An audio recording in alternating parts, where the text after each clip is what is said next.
So then we put it together. Rena and I put it together. We came up with the criteria. We came up with all kinds of ways to recruit, okay? And you'll love this, being in the media. Then we had these plans to reach out to physicians, And just by chance, I remember I was asked to do an interview with the Orange County newspaper just on something else. And I mentioned that we were starting the registry, and we got letters that just flooded in.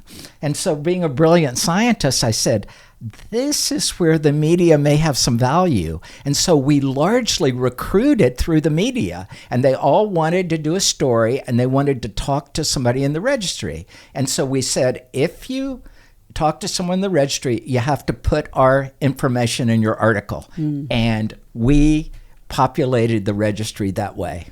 And, I have here, this definitely is. So these weren't people that were a little bit successful. These were people that were very successful.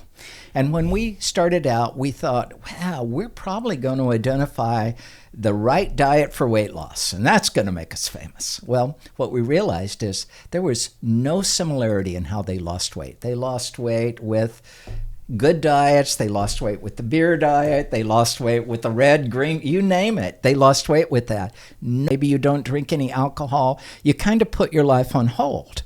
For weight loss maintenance, you have to live your life. You can't do this. And for weight loss maintenance, this is where physical activity now switches and becomes the driver. The reason that most people have failed, and most people have failed, we know that of most people who have lost weight, very few keep it off. So resiliency, positivity, I'm beginning to believe that these characteristics may be even as critical as diet and exercise in terms of long-term success. I love that. And we agree on that. So what you're talking about are these attributes of grit and courage. Yes. Things like positivity, things like recognizing if you're going to have a problem, how are you going to solve it?